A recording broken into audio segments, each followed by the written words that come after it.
Hey guys, welcome to episode 1 of the CFC Alumni podcast. Today I'm joined by CFC alumni, CFC star, and currently FC Cincinnati and MLS player Rashawn Daly. He goes down, keeps it alive, up to Rashawn Daly, the rookie, his first goal in Major League Soccer, 2-0, orange and blue. Hello, everyone. It's good to be here. I'm glad to be here to speak to you guys. So I'm excited. There we go. So let's get straight into it, Rashawn. Right now, what's the situation? Where are you? What's going on? What's the deal? So right now, obviously, with everything with COVID, the season is at a standstill. But the league is trying to figure out exactly what steps to take. But as for me, I'm just training, staying in shape, and just trying to find all the things that I can do to come out of this quarantine better than I went in, Just trying to take advantage of the situation and take the positives as I go. There we go. And that's funny enough. That's one of the things that you're seeing right now from a lot of current CFC players, the amount of training that you're seeing on social that they're doing. Right. And it's a time, right? A time to practice and dedicate it to sort of your craft and work on the things that you maybe wouldn't have had a chance to work on. Right, because even at the beginning, it was a little different because I had all these hopes and expectations going into the new season, and I was excited to get started. So when everything shut down, that was kind of a bummer, but I just kind of looked at it as if, like, okay, everyone is at a standstill. This is not just something that's affecting me. It's everyone across the world, whatever it is you're doing, whether you're playing sports or not. So I just felt like this could be a good time to just train and, like you said, work on the things that you usually don't have time to work on, and just look deeper into your game and try to improve. Awesome, great stuff.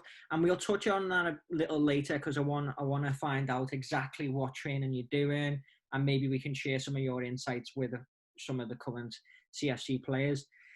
To begin with, I'd like to get straight into it from the start. When did you start? When was your passion for soccer? Where did it start? Where did it begin?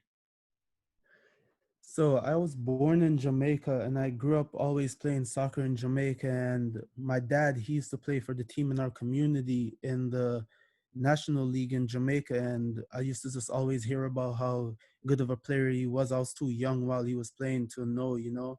But then I remember I was learning a move. I think it was like the Maradona spin. And I remember, like, the first time I got it, and I was so excited to show my dad. And I felt like it was ever since then where, like, my love for the game came. And it was just like through building that relationship with my dad, and it was just what I love to do. I was just always go outside, kick the ball around until I started playing for different teams and so forth. But I would say that's when my love for the game began.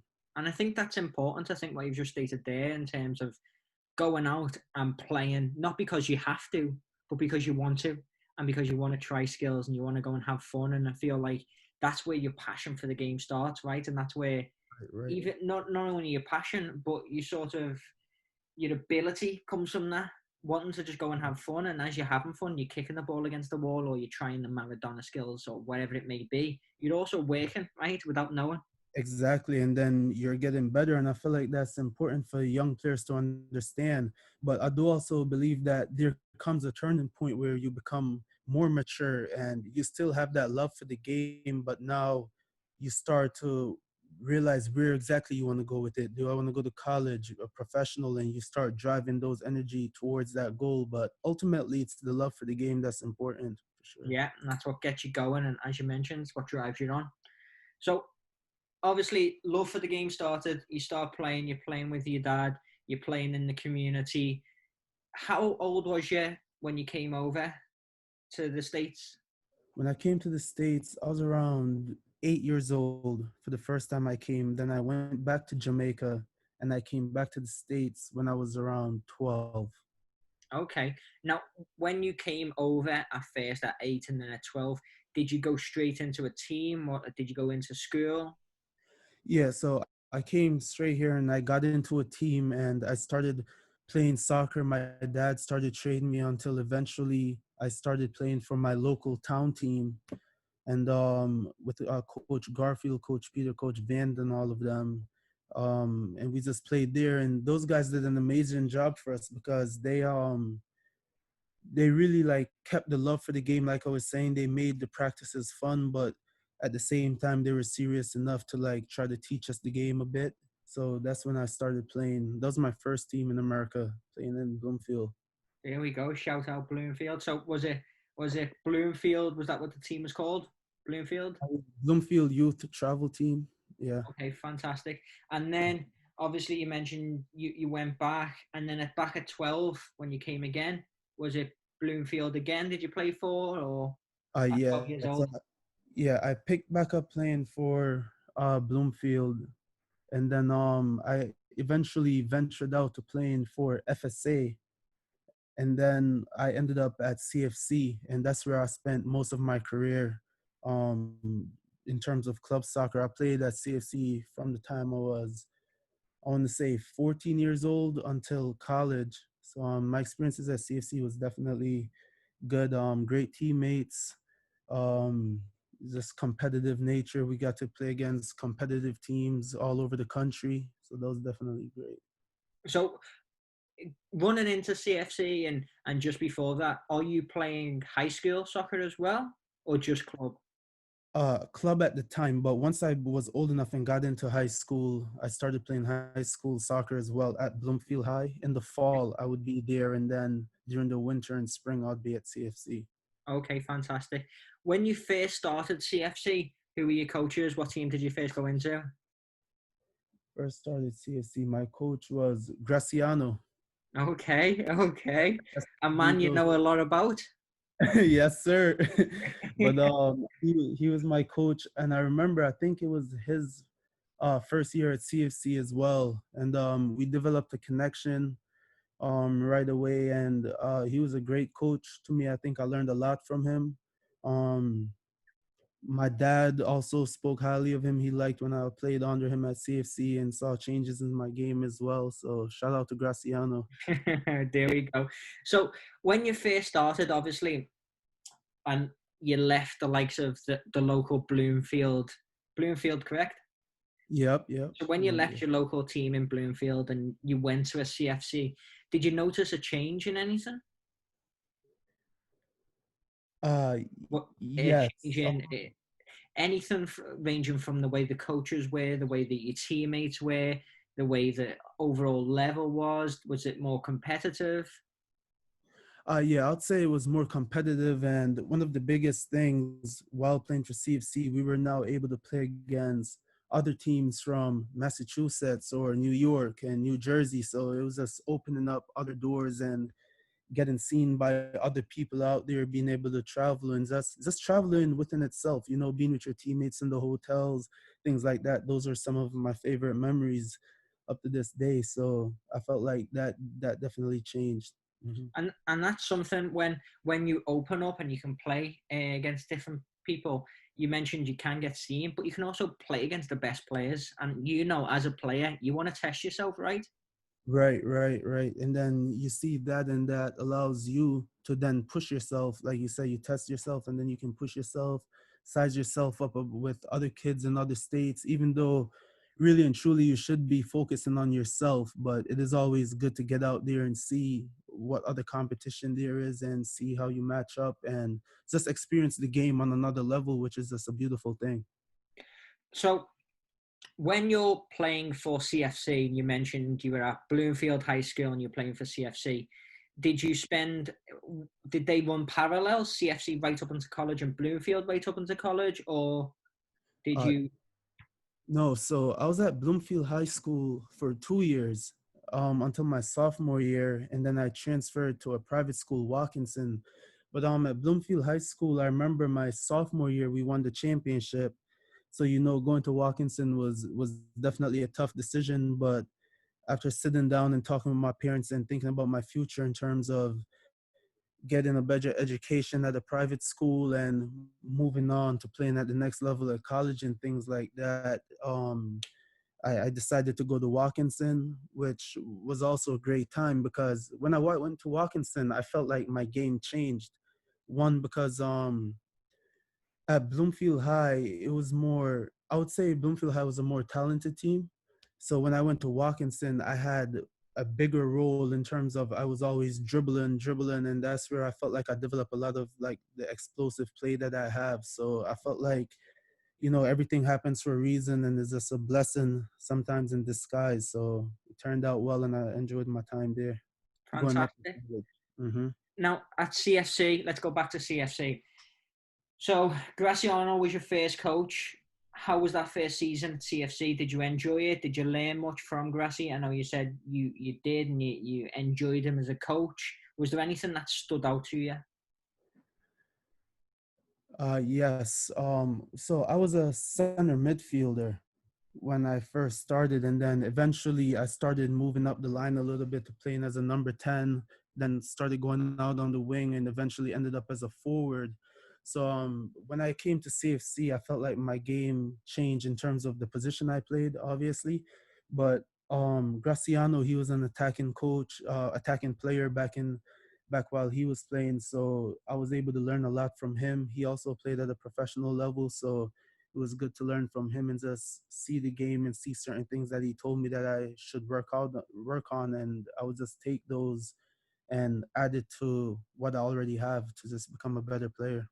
And I think that's something that you've mentioned that's key to CFC and CFC's success, right?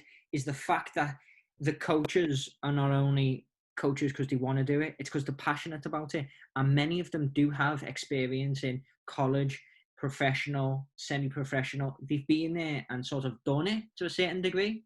And I don't Right. like using that cliche, but they've got experience and that's what they give on. And I Right. feel like that's a key reason why CFC is so successful is because of that. It goes a long way and you get the experience because like as a kid at CFC, I was definitely looking up to Graciano, like he would jump into practices with us. Sometimes I'll see the way he strike the ball and I would look up to that. So being able to have that there and as a coach is definitely one of the things that I feel like makes CFC such a unique place. And like you said, the coaches who have experience at the college level and at the pro level and can pass these on to players and lead them in the right direction as well. Great. Okay, so the question is, when was it for you, Rashawn, that you felt okay? I can do something with this. I can go and play professional soccer, or I can go to college and play at Division One college. When was it where you realised I've got something? So for me, I felt like it was a couple moments that led up to that. Okay. And since we're on the topic of CFC, when I remember playing at CFC and our tournament it was a cold tournament, I think, in New York. It was the first tournament of the year. And I remember after the tournament, Graciano brought me to the side and he told me that like I did really well and obviously there's things to sharpen up, but he did tell me that he thinks that I can be a Division 1 soccer player. And hearing that coming from him, who was a Division 1 soccer player and things like that, gave me that extra kick and that extra drive. And then a few years after that, And sorry, what was that year?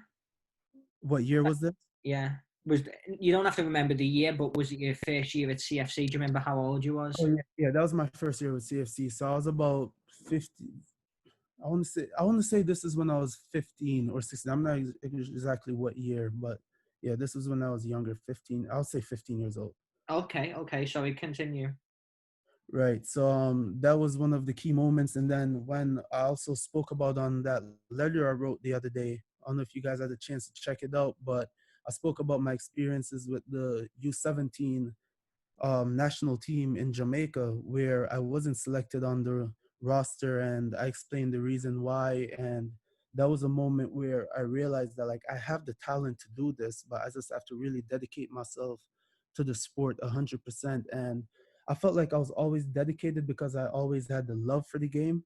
But that's when I realized that I needed to channel that love for the game and all that energy into the right things and work it out to get to where I need to go rather than just playing.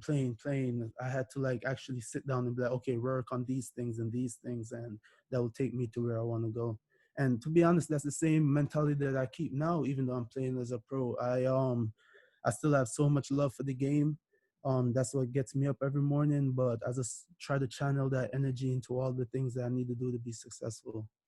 And I think that's a great point, and it's something that we spoke about to begin with, right? About the love for the game.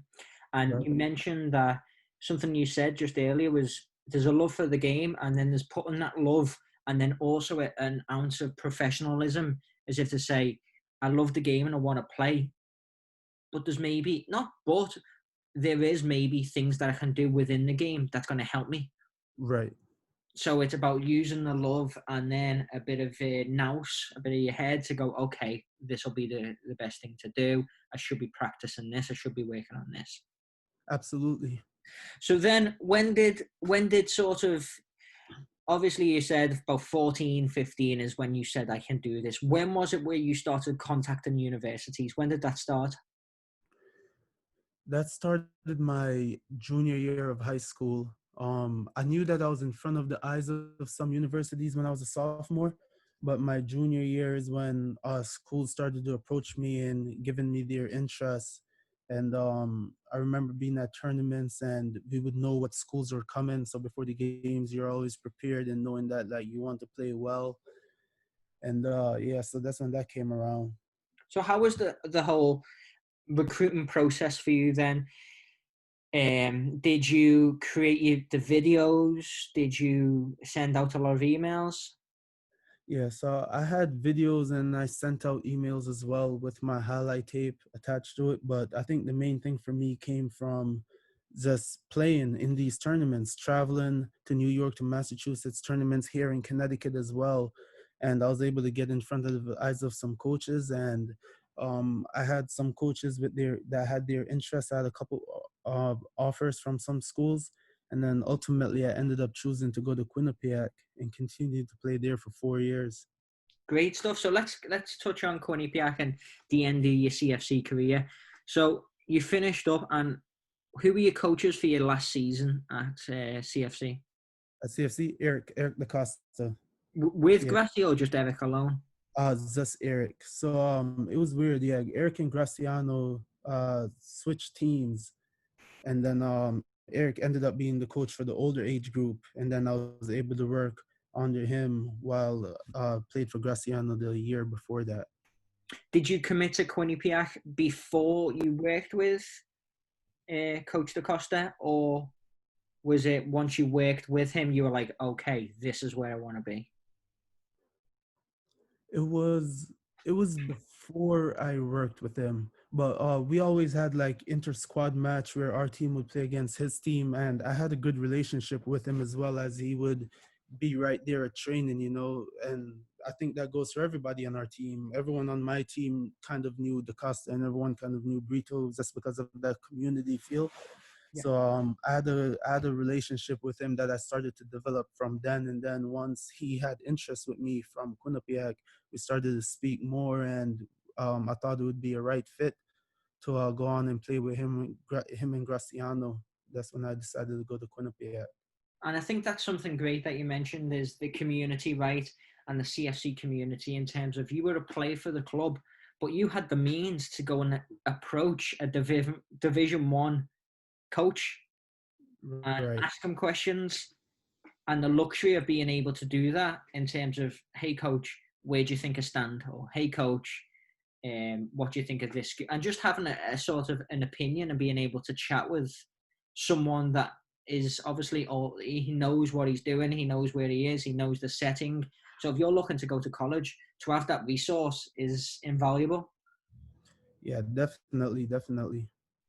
So last year at CFC, how was it? My last year at CFC, Yeah. it was good. It was fun. We won the state championship. We went on to regionals. We did well in a whole bunch of tournaments. And I actually remember one time it was a summer we went to the national championship, and Graciano was there, Eric was there, a whole bunch of teams from CFC was there. But in particular, my team, I remember winning the national championship, and that was one of my favorite memories at CFC.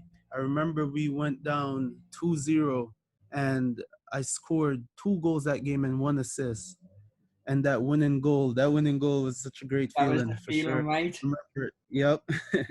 Is that the picture of I think we've got it somewhere online of you with Eric?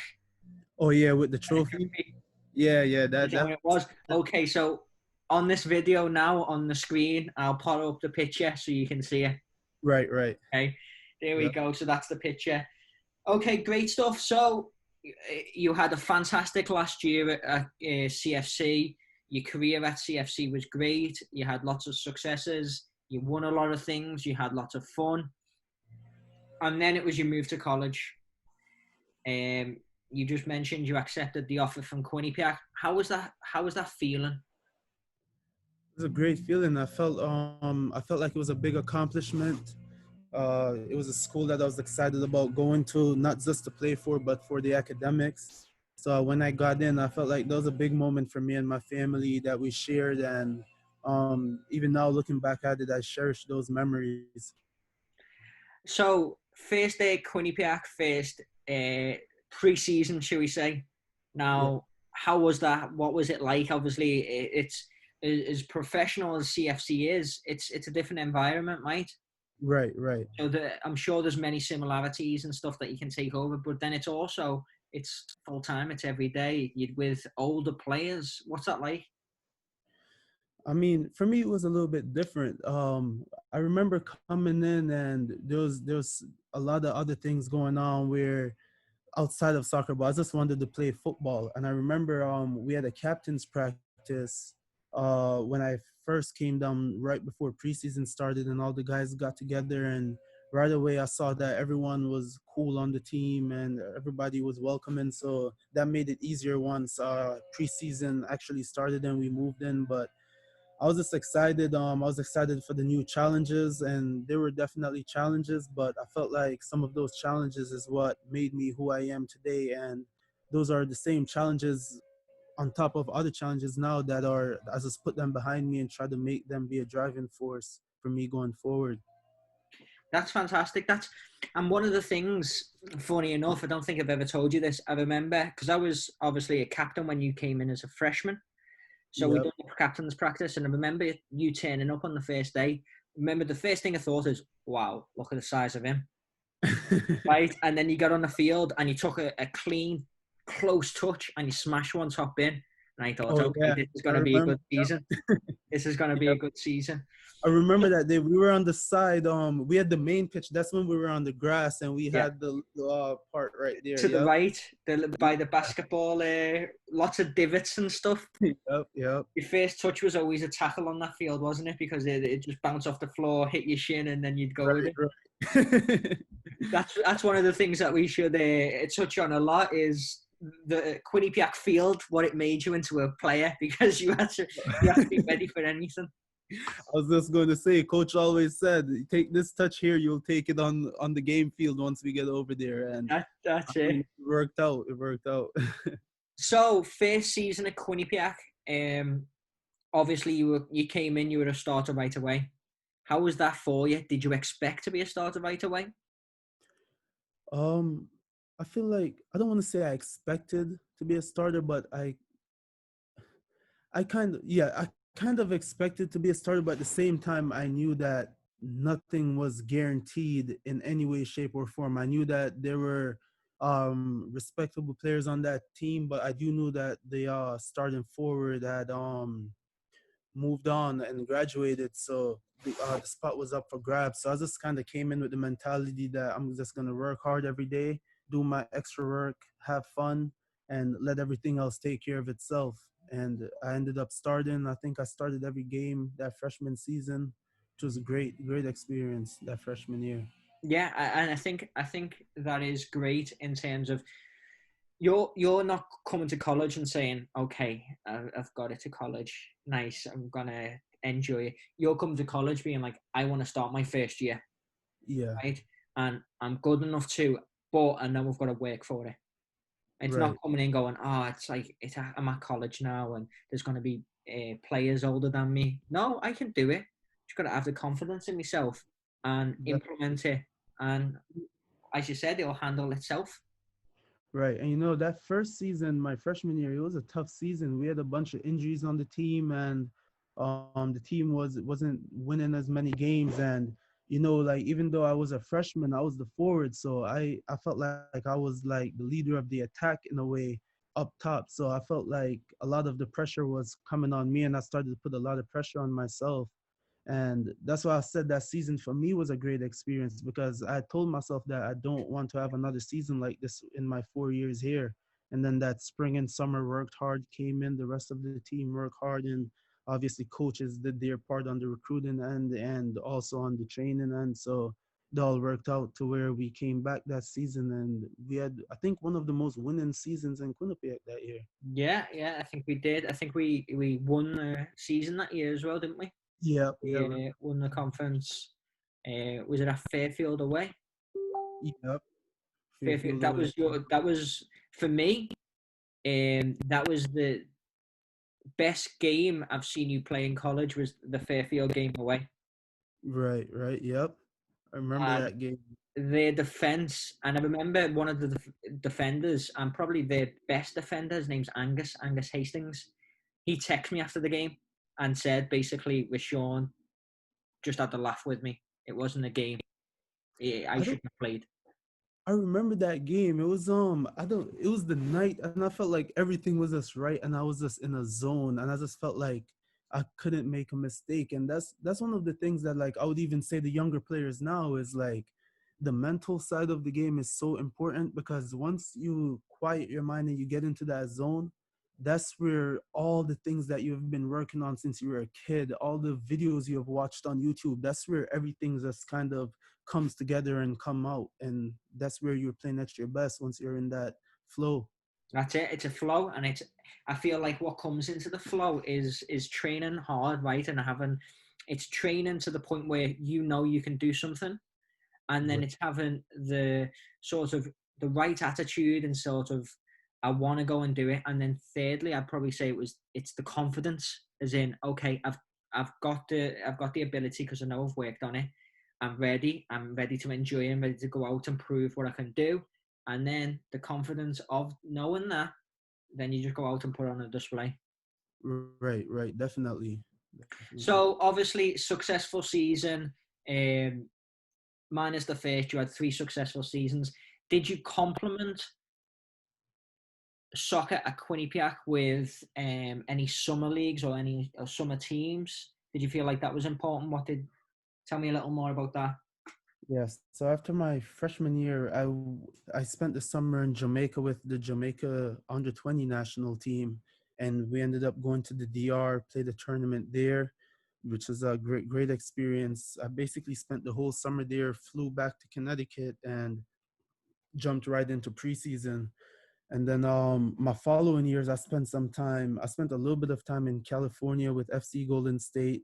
And then I spent the rest of that summer with Myrtle Beach Mutiny in South Carolina. And my last year before getting drafted, I stayed here in Connecticut and played with Hartford City FC. And do you feel like all 3 of them sort of experiences helped you in terms of it wasn't all in Connecticut. It was different states. It was obviously a different country. Do you feel Right. like the different mixing everything together helped you because you were obviously had different experiences? You were playing with different players. Definitely. I feel like just the confidence from going with the under 20 national team and then coming back.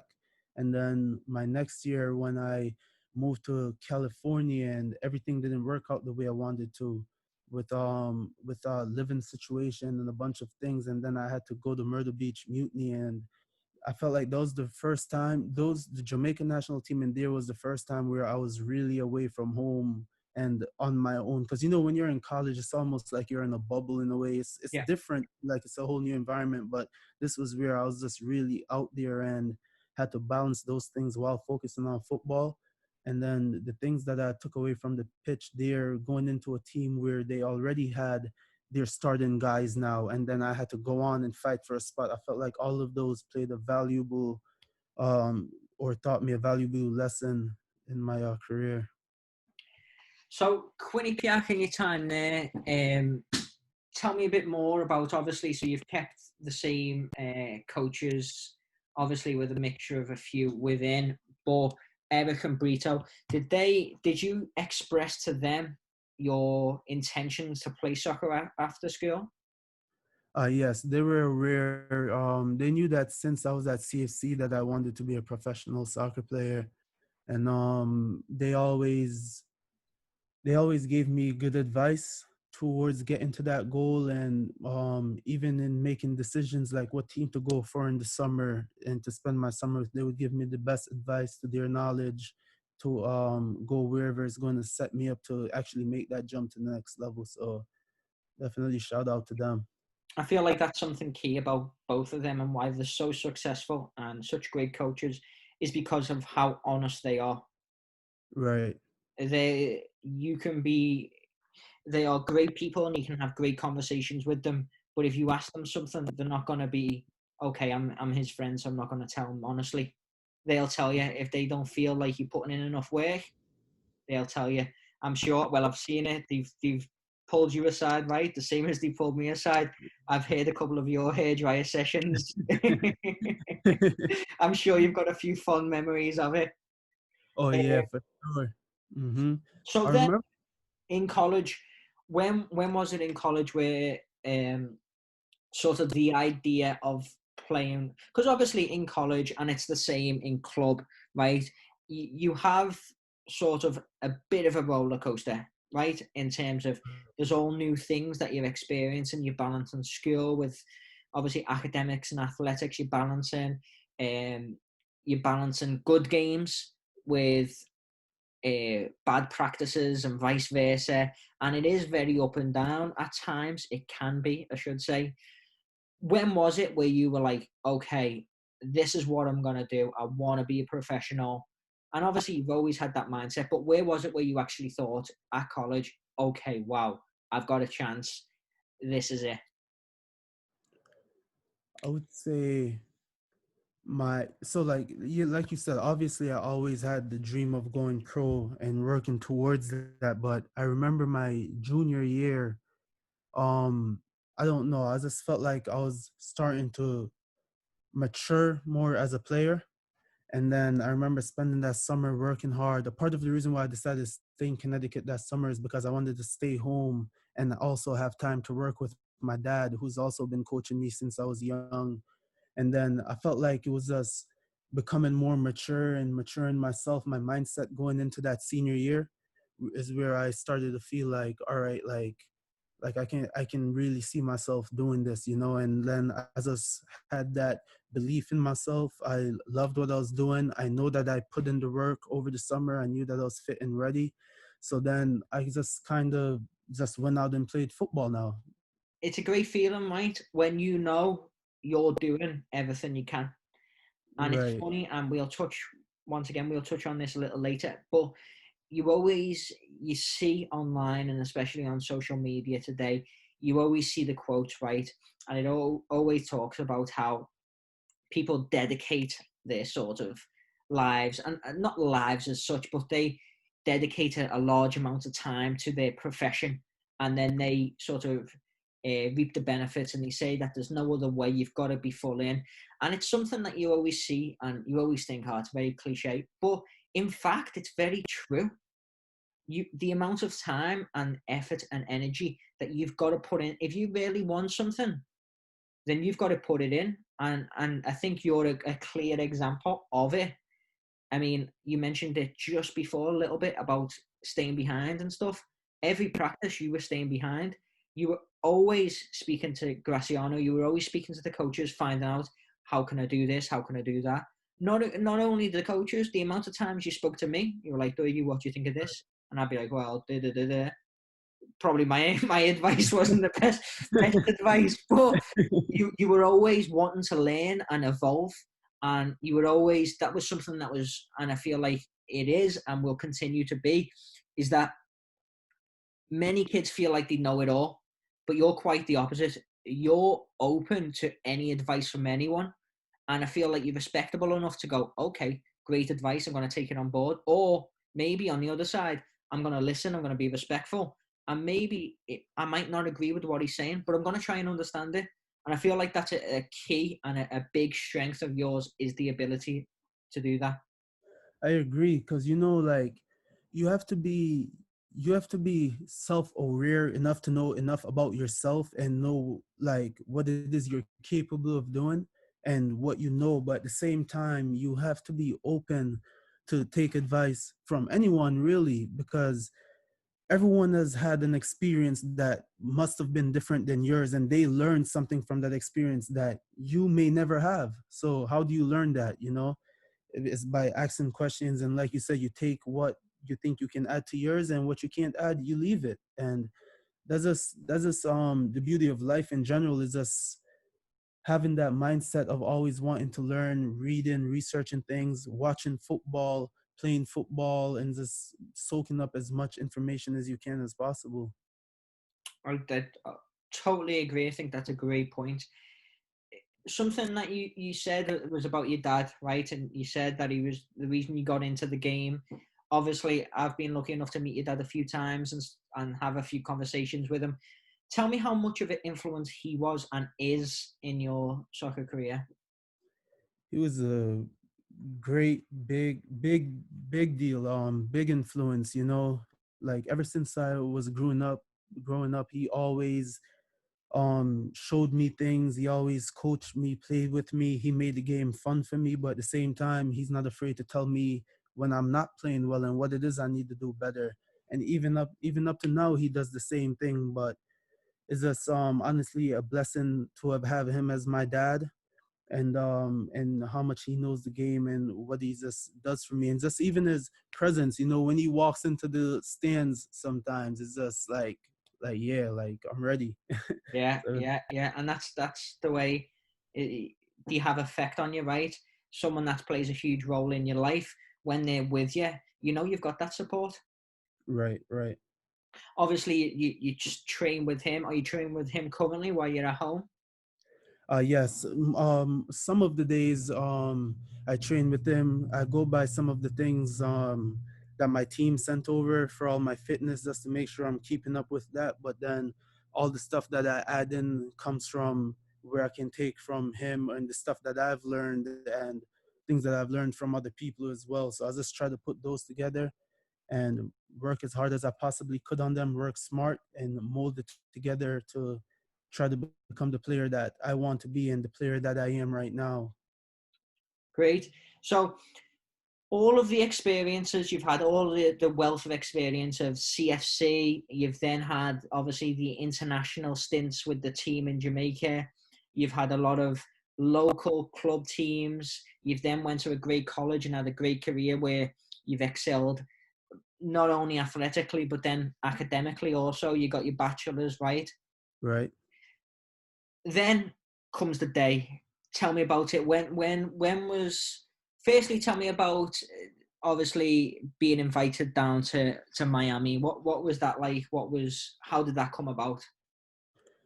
So for the draft, I Yeah, was yeah. So after my season ended, I had a few things lined up where I went to some private combines with Toronto, New York Red Bulls, and then eventually the list for the draft came out. And originally I wasn't on the initial list, and then they have a second list came out, and I was on there. And then I was just like, all right, this is my opportunity. I knew that I was just coming off of a strong season, confidence is high, and I was just like, all right, I have a month to prepare and go down there and show what I can do. Because for me, at the end of my season, that was my main goal, was just to get into the draft and go down and perform. And I knew that once it was all in my hands and I performed, then great things would happen. And then Cincinnati drafted me, and then I went there from there. So it was funny for the it was Miami, right? It was at Orlando Stadium. Orlando. Hmm. So I was actually on iMessage group chat with a few of the CFC coaches. Yeah. We were following along. We were watching the game. We were all heckling. Why don't they get Rashawn the ball? See Rashawn do this. Did you see this? And we were all following along live tweeting. Um, Tell me about the day you got drafted. Then, how did that come about? Who was the first person you called? Who were the first? What was it like? Where was you? Put me in the situation. Yeah, so they had the first two rounds on a Friday, which was the 12th. And then the third and fourth round was on the 14th, which is my birthday. So, and it's actually a crazy story because I had a book where I wrote in that book that I will get drafted on my 22nd birthday. And my parents, everyone was watching the TV for the first two rounds, but I just had a feeling that, like, I wrote it that it's going to happen on my birthday on the 14th. So I remember waking up that morning. I went and got food, and I was at my house with my family and some friends. And as soon as we opened the laptop, it was the first pick in the third round, and I just saw my name popped up. And honestly, it was a great feeling. I could tell my family was proud. I was proud of myself. It was definitely a big milestone in my life. But then I just soaked up the moment, enjoyed it, and then just turned the page around and ready to start a new book. I just got goosebumps listening to that. So it was on the 14th. Yep, right on So my birthday it right landed. on your birthday. Yep. I'm sure that was a good one. Yeah, that was great. So, did you connect after you got the news? Did you connect with anyone from CFC?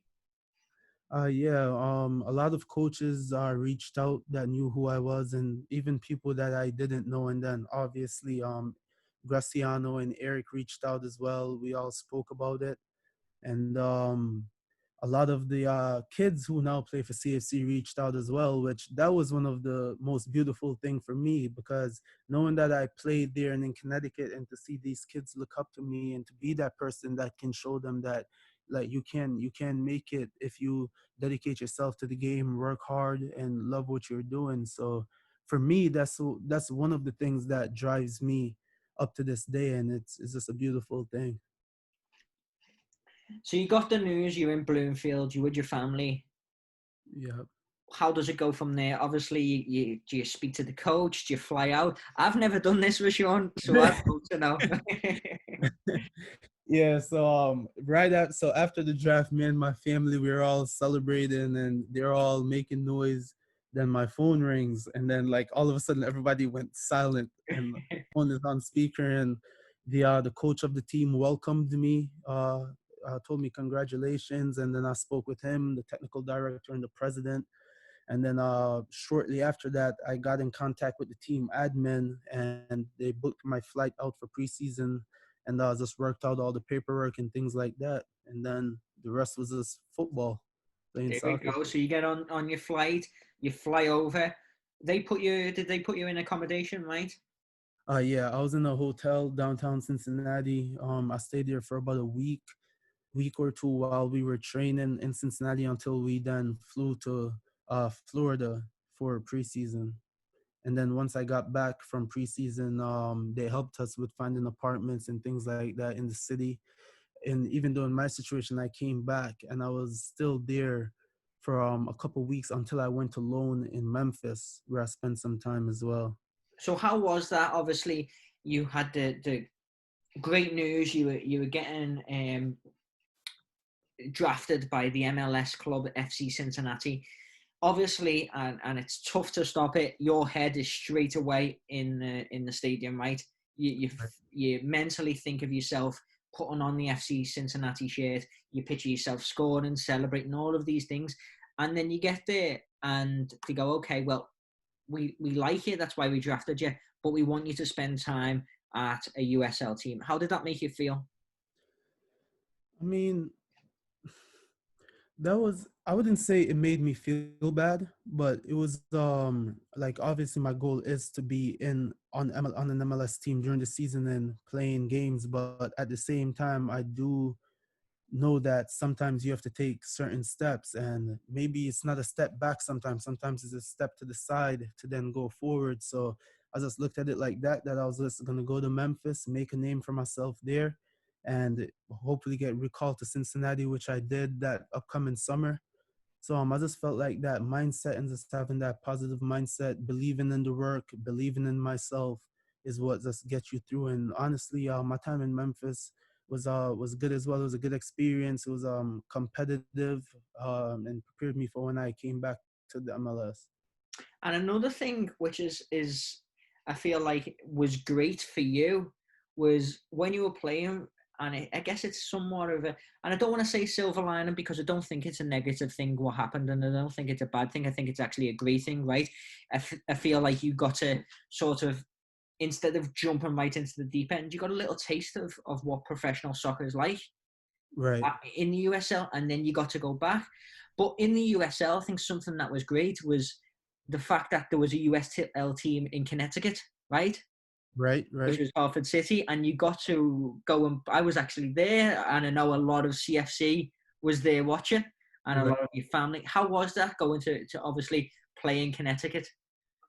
Oh yeah, that was great. Just being home and being able to play in front of my family, my friends, and all the people who support me. I remember after the game, I walked over and I saw a bunch of kids with CFC shirts on, like yelling my name for autographs and stuff. And that was just like, even talking about it now, I'm getting goosebumps just thinking back on it. So that was great. Those are the things that I'm just grateful for and thankful for, and I just use it for my motivation. Great stuff. So opportunities. The season went on. Opportunities arose, and you were asked to come back, right, to FC Cincinnati. You were told that they wanted you back. Get back on your flight. Get back in the team. We need you. How did that feel? That they were calling you back and wanted you back, and then what was it like getting back with the team? That felt great because my goal when I went out on loan that year was to be recalled. So when I was recalled, it felt great to go back to Cincinnati, the first team that had drafted me, and just training in and being in that environment. But my mindset from the beginning of the season was I wanted to play as much MLS games as possible. So I figured this was my opportunity to just work hard in training, and once I got my chance on the field, just try to take advantage of it and do the best that I could. And from being in Memphis, I kept the same principles that I did in college. I continued to train after training. When I went home and I was in my apartment, I just didn't stay there all day and play video games. I went to the gym at the apartment, hit the ball on the wall, and just being comfortable. So once I came back, I was ready to go. That's it. It doesn't stop, right? It's you don't just stop. You don't get somewhere and go, okay, that's it. Got to Yeah. continue because you'll be hit real fast if you think you get to a place and you're just fine. Right, right. So MLS debut. This is it. Professional player, MLS. You walk out, you see the stadium, you see people. What is that like? So I remember the first game I started. I walked out. It was against LA Galaxy, and I remember walking out before the game, just clearing my mind, playing some music, and I looked up in the stands and I could see it getting filled. It's getting filled, and then I went back into the locker room. We had our team talk, got ready, and walked out, and the place was packed. And that was a great feeling just walking across. But it's crazy. As soon as the whistle blew, like everything went away, and again it was just football. It was just like doing what I love. And then after the game, now looking back on it, I'm like, wow, like I just had my debut, and that was good motivation to keep me pushing, keep me fighting, keeping me proving myself, and just continuing to be the best player I could be out there. Now, when you played that game against LA Galaxy, was Zlatan playing that game? He was on the field as well. Yeah. What was that like to obviously be on the field? Obviously, you've got your threads on with Dali. He's got his name on it. And is it somewhat surreal, or is it sort of? Did you expect it? What is it like? I expected it because I mean, like I was on the bench for a couple games before and I saw players in the league and kind of knew what the league was about. But obviously Zlatan, I have a lot of respect for him as a player and things like that. So when I saw him, it was kind of a little different, like that Zlatan. But my mindset was, once this game starts, I want to score. And that's always my mindset going on the field. So once the game kicked off, it was just another player on LA Galaxy versus FC Cincinnati for our whole team. And respect for Zlatan and what he has done in his career. He's one of the forwards that I studied growing up. So that was definitely great to get out there and be competing against him. MLS goal, take me back. Talk me through it. Talk me through how did the play happen? Who was So in I the remember, yep, I remember my team had the ball over on the left side, and it was a good like phase of play going on, good possession, and I just kind of stood behind the defender and drifted out towards the left. And when the ball came into me, I remember holding it up, turning to my right, and I laid it off to Frankie. And I remember Frankie played it to our left back at the time, who was Matthew, and he took a touch. He fell over, somehow got up with the ball, spun around, and touched it through to me. And once I took my touch, I knew that I had the defender on my shoulder, and I just had to get my shot off and pick my spot. And I remember just seeing that ball hit the net and running off and celebrating. And it was just a great feeling to get that first goal. All the fans were going crazy. At Cincinnati, we have awesome fans. So I still remember, even now talking about that, I guess get goosebumps thinking back on the first goal. Because, I feel like that one is always going to be special no matter how many goals you score. right? So that was at Cincinnati Stadium, Yeah, that was in Cincinnati. and was it Salt Lake? That was against Houston Dynamo. Houston Dynamo. Okay. So you hit the net. What was the reaction like? Do you remember hearing the cheer, or was it just a blur? Was it just like wow, like tingling? It was just a blur. I was in my own moment. I remember watching the ball hit the net, and as I turned, I slipped.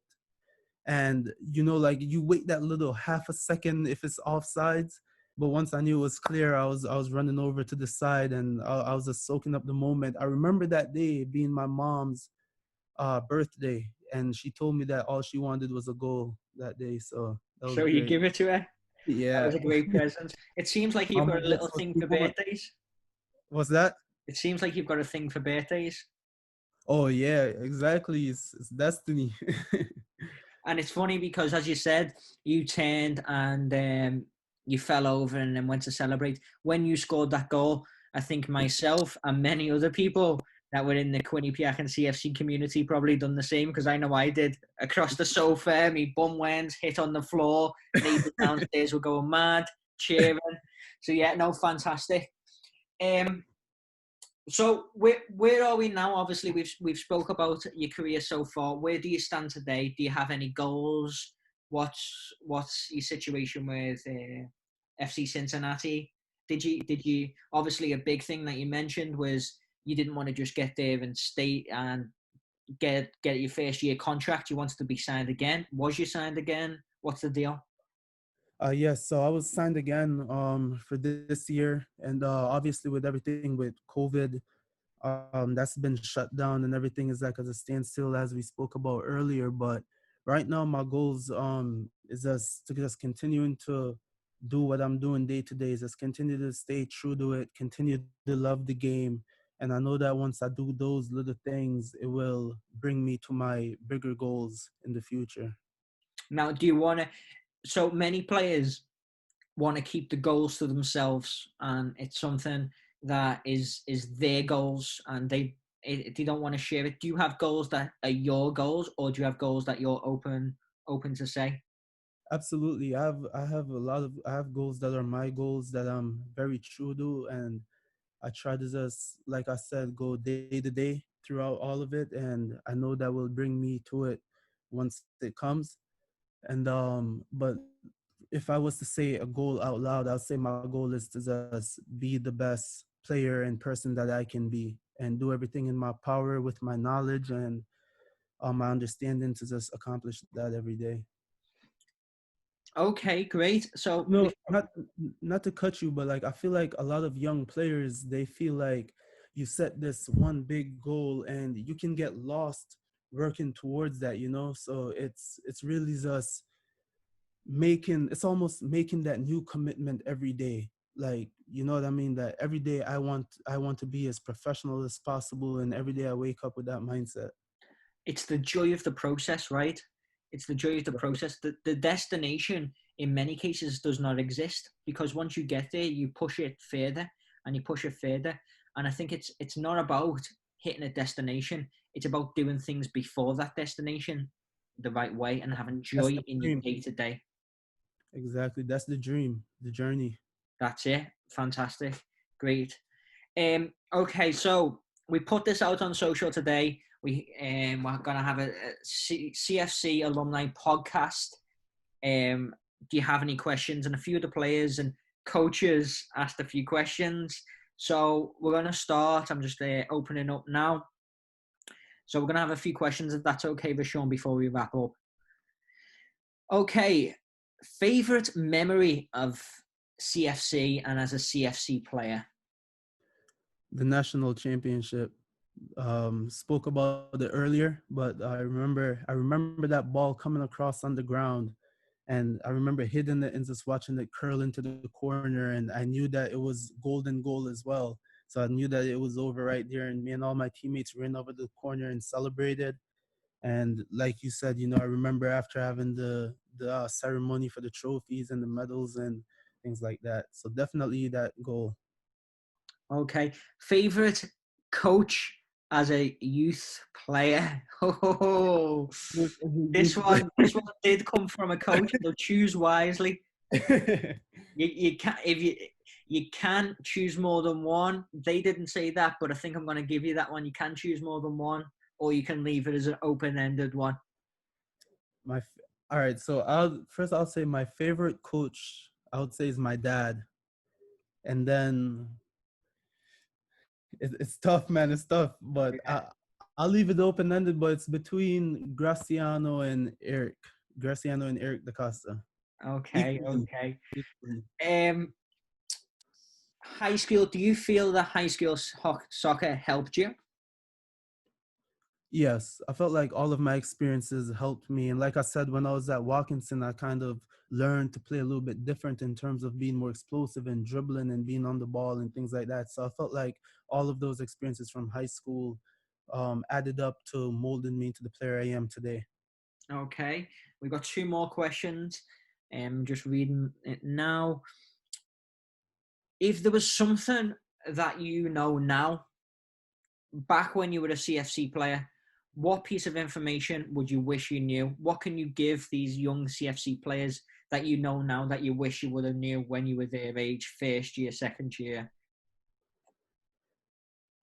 I would tell them that the hard work, believing in yourself, and the dreaming, it pays off. It pays off because at the moment when I was doing that, it's easy to watch and hear other people's stories as I'm talking right now until you see it for yourself. Once you know you put in all the work and you know you did everything that you can, and you get to your destination, but not even the destination, just the journey of doing that and what you learn from that and the growth that you develop as a person, as a which I know now is that those things pay off. So if I can go over and do it, then I would be doing it with a even different mindset, with the drive that I have now. Because the thing for me is, once I became a professional soccer player, I felt like, in a way, it's like